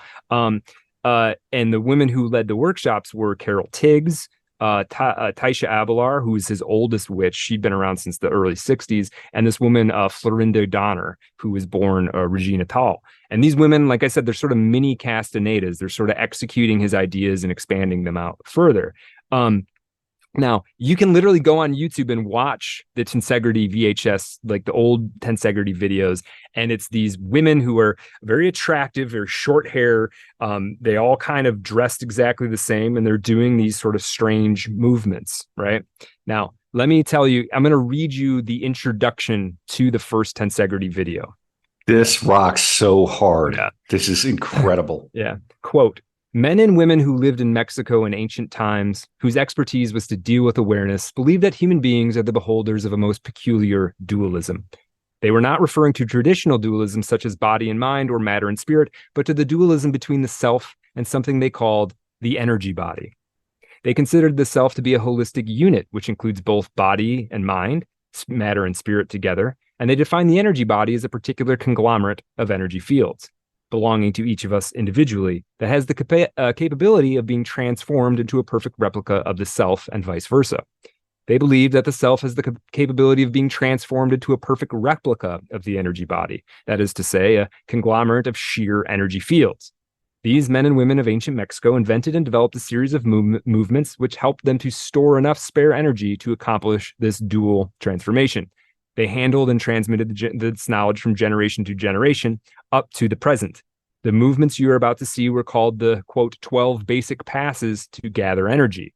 They are part of a vast series of movements which were taught to us, the last links of a long chain of such men and women. They were taught especially to Carlos Castaneda by his immediate teacher, Don Juan Matus, and by another practitioner named Lujan. Carlos Castaneda calls it tensegrity, a term he borrowed from architecture. Tensegrity is the property of skeleton structures that employ continuous tension members and discontinuous compression members in such a way that each member operates with the maximum efficiency and economy. We consider this term most appropriate because this system of movements is the quintessence of tensing and relaxing the muscles and tendons of the body.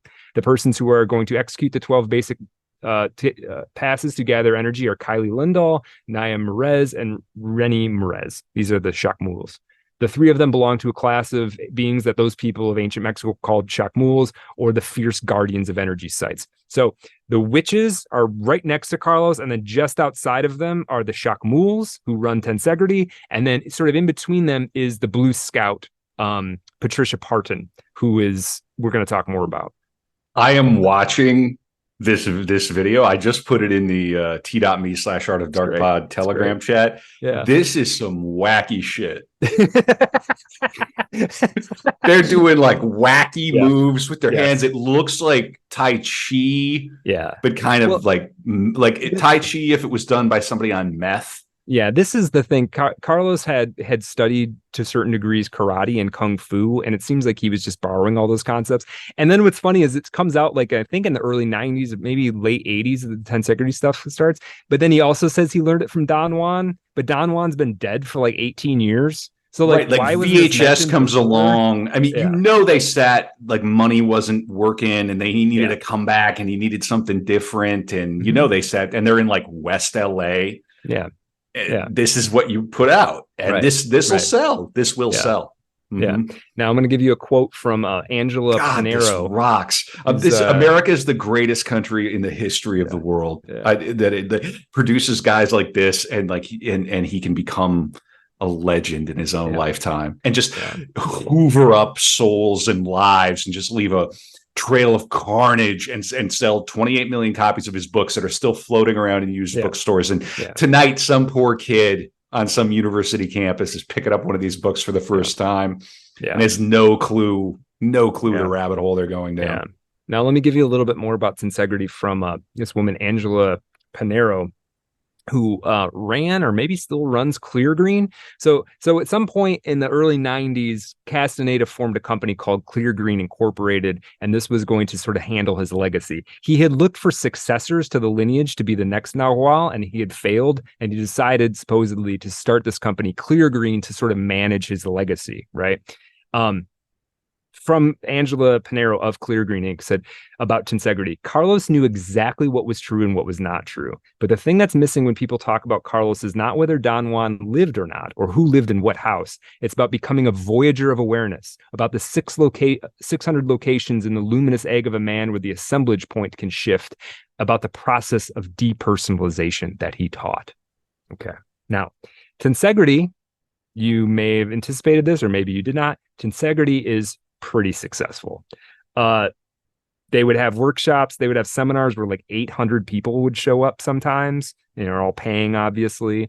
Mostly this is run by the Shakmuls and the witches. Carlos is showing up in varying capacities. He's not completely hidden from the public eye anymore, but he comes and goes as he pleases. And this is the thing, he was a trickster about this stuff, totally. Like, he would have an event. There is a story about a personal friend of his who happened to be in a city in Mexico and catch wind that there was supposed to be a Carlos Castaneda event. And so he goes to it, and then Carlos Castaneda is not there. He doesn't show up. And then this guy sees Carlos Castaneda dressed as a waiter working the staff of the event. And what happened was Carlos didn't speak at the event. He's not officially there. All these people come up and give testimonials about how powerful Carlos Castaneda's work is. And Carlos is dressed up as a waiter standing at the back of the room listening to all of it. Like, he would do very, very strange things. And when we talk about the life of Federico Fellini's experience in the After Dark, it is bizarre. It is one of the weirdest stories I've ever heard. So just know, Carlos is playing. I'm skipping over all kinds of tricks he was playing on people all of the time. Yeah. Now, in 1993, he has another book come out called The Art of Dreaming, which is about, well, the art of dreaming. Okay, that's cool. I can get behind that a little bit. Sure. You just, if you're going to go into this stuff, like, go into it. Yeah, for sure. Yeah. Now, here is one thing. Remember his son, CJ, who he adopted, but he'd had the vasectomy, and it was actually another person was the father, right? CJ, he had basically completely abandoned Margaret Runyon and CJ. And then CJ catches wind that there's going to be an event in Santa Monica. And CJ is like a teenager now. He's like, no, he's in his 20s now. And he and Margaret, his mother, go to meet Carlos. He hasn't seen Carlos in years because Carlos just like abandoned them at the drop of a hat. He just left. This is what he did. When he was done with people, he was done with them. Right. Yeah. And I'll tell you one more story about him doing that to somebody in a second. CJ, they kind of confront him at this bookstore, and Castaneda's like, oh, my son, where have you been? I've been trying to contact you, all this, blah, blah, blah, blah, blah, blah, blah. And which is not true, because CJ had been trying to contact him for years. And then he takes CJ's number. He says, we're going to reconnect. It's going to be like it used to be. And then Castaneda gets in the van and he never sees him again. Just gone. He would just walk out of people's lives like he wouldn't even think about it. Now, one of his good friends, this guy, Larry Watson was never in the circles or anything. He was just a friend. He'd been a friend since they were undergraduates, right? He was just a guy he knew that he talked to periodically. One point, Larry caught him in a lie. Larry caught Castaneda in a lie. And he didn't like get aggressive about it. It was just like a moment happened where Larry knew that Castaneda had lied. And it was about something fairly small, actually. And when Castaneda realized that he'd been caught in this lie, that was the last time he ever talked to Larry. It was a friend of like 30 years, 20 years. And one little thing that he got found out on, again, not even something major. I think a narcissistic injury. This is a heavy duty narcissistic personality we're dealing with. I think Carlos doesn't mean he's not a genius of some sort. Sure. Yeah. I think Carlos had said he was going to do a favor for Larry, and then he didn't do it. And instead of being like, oh yeah, I'm sorry, I forgot, he like made some story up that was clearly not true. But it was fairly small. Like in the grand scheme, like if you say you're going to do a favor for somebody and you don't, you can literally just be like, oh dude, I'm sorry, I forgot. It's not that big a deal, right? You don't abandon a decades long friendship about it unless you're Carlos Castaneda. Now, let me read you a little bit about some more about these witches. This is from the Mike Sager book, Shaman. Interesting short little read. Quote, as the 1990s progressed, Castaneda's contact with old friends continued to become less and less frequent. Though he was by now nearly blind and had to be helped to the stage for lectures, he became increasingly litigious. He had diabetes.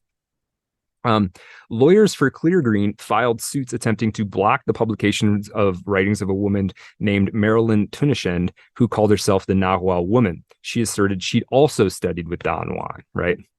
In 1995, a suit was initiated by Clear Green's lawyers against an old friend named Victor Sanchez, claiming the jacket of Sanchez's book about Castaneda infringed on Castaneda's copyrights. And in 1997, Clear Green lawyers launched a suit against Margaret Runyon and the publishers of her autobiography, A Magical Journey with Carlos Castaneda. In February 1997, in Long Beach, Castaneda made his last appearance at a tensegrity seminar. A spokesman for Toltec artists, that's another group he had, said Castaneda had decided, quote, the seminars were taking their own course and he did not need to be present. Others had a different view of his absence. He was taking medication, losing weight, and one Castaneda watcher, people were becoming suspicious. If tensegrity was supposed to lead to health and well-being, why doesn't he look so good? Yeah, okay. Now, as the mid-90s sort of shade into the late 90s, Castaneda's circle starts shrinking again, because his health is deteriorating, and he really gets himself down to the witches and the Shakamuls and a couple other women, including Amy Wallace and whoever he thought he might be able to bring into the inner circle. Now, here's the thing. There's disputes about later on, were the witches in charge or was Carlos in charge? Like at first, Carlos was certainly in charge, but later on, some people thought that the witches had sort of taken control of the thing and that he was sort of under their thumb, which, you know, these no one knows which is which or who is who, right. To quote the great album. And people who met the witches would characterize them as like powerful women, like doers. I have no doubt they look intense in this tensegrity video. They are putting it on. Yeah. And his son, Carlos's son CJ, his adopted son, he would say that the witches were controlling his life, and that they like were deliberately they wanted him to die so they could take all his money. Oh, right. Yeah. They wanted Carlos to die so they could. Yeah. Now, whoa. That's not the story that you get from insiders. CJ was on the outside, right? So okay. So from the inside, Carlos is still kind of doing his things, and there are stories too about him just doing terrible things. Like, there's supposedly, for a while anyway, the inner circle, the witches, every morning he would berate them until they broke into tears as a sorceric practice to like strengthen their will, right? But it's really, you're just abusing people, right? Like, yeah, we are well into the realm of the cuckoo crazy. Yes. Yeah. He's, for a long time in the 90s, in the early 90s and into the mid 90s, they're holding Sunday workshops, and it's a group of about 40 people that are kind of coming all the time. They're having church. They're having a church, and he sort of stops coming to those because he's getting sicker and sicker. And he's talking more and more about death in these later years. He's talking about something called the golden clasp. He wants to close his life with a golden clasp. And he's talking about the fact that he's going to pass into infinity. And he will tell the followers, I'm going to bring you with me. If you follow me, we will all pass on into infinity. Yeah. That's where I'm like, I'm going to the other workshop. Yeah. I'm going to... any other workshop. I'm going to church. Right. I am, because that gets you to that scary point where it's like, you will be buried with me in the great tomb. Right. Kind of territory. Right. Yikes. Now, were people freaking out? Were they worried, or were they just, that's Carlos being Carlos? People were worried about that group, like people outside of it. Well, it was tricky because I think people who had family members who were in it, who were like erasing their personal histories, were certainly concerned. But these cult things are weird because, like if you watch the documentary on the Nexium cult or things, it's tricky because, all right, you've got this cult leader that's doing some weird stuff, but these are consenting adults participating in it. What's the legal recourse? It's not illegal to have a harem of 5 women. You know what I mean? Damn right. This is America. Yeah, right. Now, if you're trafficking them but like, you go to the women and they want to be there. Just don't cross state lines. Just what do you? Right. There's not much room for like legal interaction. Sure. You're in California. You're consenting adults, and you want to come up with some wacky Tai Chi and sell VHS tapes and live in a harem. And this is fucking America, right? Exactly. And this guy in Alabama, he wants an arsenal of guns, and you know what? God damn it, he gets to have those guns. You get to have your harem of witches. Right. That's what makes this country beautiful. You're right, though. That's a good point. I mean, nobody says, "Oh, I'm going to my cult meeting." You say, "I'm going to my tensegrity workshop with Carlos Castaneda." Very cool. Right. Okay. And there's an interview in the Trickster podcast with this guy Richard Jennings, who was a devotee. He was not part of the inner circle. He was a man, so he wasn't part of the inner circle. But he was coming to these Sunday workshops, kind of right up to the no end. Man in the inner circle. Yeah. Okay. No. But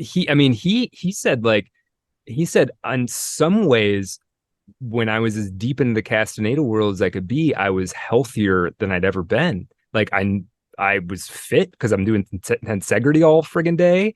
I figured out who I was, like actually, like what I actually wanted. And meanwhile, his relationships are falling apart because here's the other thing. Castaneda would give out sometimes arbitrary pieces of like what you needed to do. It wasn't just that you needed to kind of cut off your family. He also would be like, yeah, you shouldn't eat onions. He'd be like, this is how you should decorate your home. You should this is the feng shui you should do your furniture. And people would do it, right? Because I don't know, he's going to make us live forever. And if he says to move my couch to the other side of the room, sure, whatever. All these little subtle pieces of control. He would also sometimes influence other people to have sex with each other, right? Not just him, but like make you and you need to, right? And that's a whole control thing too, right? You're manipulating people, you're making things happen. And the other thing too is like, let's say there is a couple and you want, the man to sleep with another woman and the woman to sleep with another, whatever, even if it's not you, that might be step one in a process of breaking that couple apart to thereby pluck the woman out of it, right? Like he's thinking multiple moves ahead in these manipulations that he's doing. You're playing checkers. Carlos is playing 4D sexual chess in totally West LA. Yeah. But he's clearly, as the 90s progress, he's clearly getting more scared of dying because that seems to be his preoccupation, which he would be. He's ill. There were some stalkers he had that got kicked out of the groups for a while that they would park near his. They parked near his house for months on end, and they would go through his trash. And they identified that at some point in the mid 90s, there started being like medicine, like bottles and trash showing up. And apparently they were trying every kind of treatment to get pharmaceutical treatment to get Carlos healthy again. Just that is the level of fandom I aspire to for Art of Darkness. I hope by the time we're 60 or 70, I hope people are digging through our trash, Brad. Yeah. Can you imagine how obsessed and insane do you have to be to do that for somebody? Totally nuts. Nutso. Now, eventually, April 27th, 1998, Carlos Castaneda, the official true story in the real world that we can knock our knuckles on, dies from complications due to hepatocellular cancer. There was no public service. He was cremated and his ashes were sent to Mexico. Many adherents would claim that he disappeared in a puff of smoke, that he spontaneously combusted. Carlos would tell people outside the inner circle that he didn't expect to be a physical body when he died, that he was going somewhere else. He was going into infinity. He was closing his life with the golden clasp. Now, 2 months after his death, the word had gotten out. It had been leaked to the press that he had died. And the New York Times, in the obituary, used the wrong photo. They used the photo of another Carlos Castaneda who had nothing to do with him. And this is because there's only a handful of Carlos Castaneda photos out there. He wouldn't allow photographs to be taken of him. He's trying to maintain that mystique his whole life. Now, here's the statement that Clear Green made. Carlos Castaneda left the world the same way that his teacher Don Juan Matus did, with full awareness. The cognition of our world of everyday life does not provide for a description of the phenomenon such as this. So, in keeping with the terms of legalities and record keeping that the world of everyday life requires, Carlos Castaneda was declared to have died. Okay. Now, here is what, and he was cremated. The same people that went through the trash, like, did everything they could to find out exactly what he died. They went to the mortuary. They did all kinds of investigations and sneaky stuff to figure out exactly what happened to him. These stalkers. But here's what CJ had to say, his son, Castaneda's son. Quote, "There's no doubt in my mind that they killed him. The handlers, that's the witches, killed him. And they killed him for profit and gain." In another interview, he said, quote, "Those people latched onto him, stuck their claws in him, and rode him for all he was worth." And then there's this interesting note here. At the time he said this, CJ Castaneda was 37, and it says, CJ Castaneda, who operates 2 small coffee shops in suburban Atlanta and calls himself a powerful brujo. So anyway, quote, "I don't believe the will has my father's..." Brujo's a witch. Right, exactly. Yeah. So CJ, his son, believed he was a witch too. Quote, "I don't believe the will has my father's signature, and I don't believe he was competent to sign it 3 days before he died. The will left nothing to Margaret Runyon and CJ Castaneda. It left everything to the witches." Ooh. Now, what did his will stipulate? Well, okay, that's the thing that I just said. Now, this is some karma, man. Yeah. This is wild. Now, we're going to talk, and that's basically the whole story. In the After Dark, we're going to talk about what were the fate of the witches, and in particular, what was the fate of the Blue Scout, this young woman that was not only Carlos's adopted daughter. He adopted her when she was 40, but he was also clearly sleeping with her. He claimed he met her on the astral plane. Very strange stuff. And then we're going to talk also about what happened to the other witches. Other thing we're going to talk about, what happened to Federico Fellini, the great Italian filmmaker, when he fell into Castaneda's sphere. And we're going to talk about the way that Don Juan has seeped into one of the most powerful and long-standing American myths that's going on to this day, being told and retold and expanded, and Don Juan's DNA is at the very core of it. Patreon.com/Art of Dark Pod. If you don't want to miss this After Dark, it sounds like Brad's got a serious After Dark prepared for this episode. Brad, very nice work. Thanks, man. I'm torn, man. I want to check out one of these books, but I think some of my biases have come across in this episode, but it also seems like he did leave a bit of a trail of carnage behind in some of these personal lives. And in the personal lives, this is where you get in the flimflammery of the books, and it's like, well, okay, it's BS, but you can make an argument like it was helpful for people. But then you look at what he did in his personal life, and you're like, oh, you're a monster. Well, he wouldn't be the first subject we've covered who is like that. Brando is a good example. Kubrick, to a lesser degree, was difficult to work with his collaborators. I wouldn't say Kubrick was a monster. No. From what I've read anyway. Yeah, but this is, I think, our only so far like legitimate cult leader. Yeah. Like you can't Timmy Leary went around and did a little bit of damage, but on balance, it's tricky. But this guy, he started like a little cult and had like women that were calling themselves witches. But it's also super important to sort of like understand LA in the the 70s, the 80s, and the 90s. Like this is it's kind of the culture out there. Like this is not that far. Have you spent much time out in LA, Brett? Not in LA, really. No. Yeah. It's an interesting place. Yeah. And I'm not saying every third person out there is part of a group of witches doing integrity, but you go out there, you do notice it's like holistic workshops. This is a church, but it's a very special loosey-goosey hippie church. And then this, and it's still like in the water out there. Sure. Yeah, everybody's doing some, and it comes into the mainstream through like yoga, Reiki. This is just kind of adjacent to that. I think when you see these, like yoga is a good example, right? Like something comes across, and if there is something valuable and useful, it will spread. And yoga is good. Yeah. People, and so sometimes a kernel of it that's actually valuable will spread out, and it's a net benefit, in some way. Sure. I don't doubt that his books have helped a lot of people. It's just, again, it's selling 28 million copies. There has to be something there. Right. So maybe real quick, just tell me, like, what is that? Because I know you've been prepping this episode for weeks. Like, what is that core thing in these books that you think people are getting out of it? I think Carlos, for people who it appeals to, restored a sense.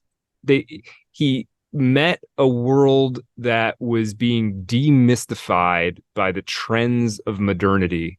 He restored magic to it and told you that you could be powerful inside of that magic.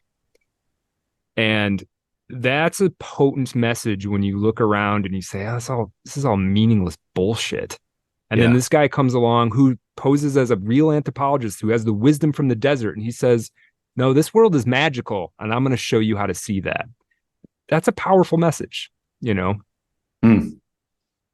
there's some beauty in that. I mean, and that will always come back and appeal. I mean, you think about JBP and his early stuff about the mythic and the mythopoetic and young men, I'm not talking about the 12 rules stuff, but that early stuff we're talking about remembering the adventure in life and sort of trying to find that will always have a cyclical appeal. Because there is something kind of true to that, or it's something that we crave. It's this whole the call to adventure. Yeah. And I think that was a big part of it is, you've got this sort of life, maybe it's lost some of its charm. And this guy tells you can go on a crazy adventure and literally learn what's actually happening. Hide your daughters. Hide your girlfriends. Carlos is coming. Right. What do you think he's doing now, Brad? We got to do the closing question. What's he doing now? If he's like, we got a young Carlos Castaneda on our hands, because I don't think he can get away with the same. No, I don't think he can get away with the flim flam now that quite route, the same way. That route wouldn't work. I think he would have to, here's the thing. This is one thing I found interesting. He's a Peruvian, And yet there's never any mention of ayahuasca. And he didn't seem to even be aware of it, really. And ayahuasca, the traditional ayahuasca usage is in Peru. And I think he may have found himself, I don't know that he ever actually did any psychedelic drugs, to be honest with you. Yeah, and I think he might have found himself actually having to go through and do it and like hold, ceremonies and going more of that route. What that would have led to, I don't know, but I don't think he would have gotten away with writing on this is a book of anthropology. I don't think he would have managed to pull that off now. Yeah, maybe he would write novels and he'd have to become a better stylist and maybe find an editor who could shape it. He strikes me as somebody who would have been early in Burning Man. Yeah. Like if he was really active in the aughts and that's true. Yeah. He strikes me as a Burning Man type guy. Yep. Yeah, and I don't want to seem like we're not generous for the people that we cover. We try to be generous to people. But when we encounter somebody who's really difficult or tricky, it's like it's hard not to call out, especially this cult stuff. When it turns into a cult, it can get really heavy. It gets problematic. Well, I think the interesting thing about looking at cults, or this has always been the interesting thing to me about it, is any cult like thing always has some kernel of truth. It always has something in there that is sort of true or valuable or would be helpful if you wielded it in the right way. And what's always interesting to me about that is sort of like it's always a warning about how carefully to hold on to concepts. It's like, because you think Carlos shared some wisdom about thing A doesn't mean you have to follow him to point B or point C or point D. You can just take that and be like, yeah, that's an interesting point. Like stopping the world. That's interesting. I should shut down the internal. There's a point, and this is the tricky thing inside of all this guru stuff, and it's not just in guru stuff; it's in organized religion too, where you have to surrender your will to the shaman, to the guru, and then they got you. If they're malicious, if they're bad actors, right, they got you, and so you have to sort of pick wisely and pick your moments, and, right. But there is like this thing. I mean, all of the traditions do kind of require you to give up, right? And if you give up, and then the hands that you're in when you give up don't have your best interests in mind, you're fucked.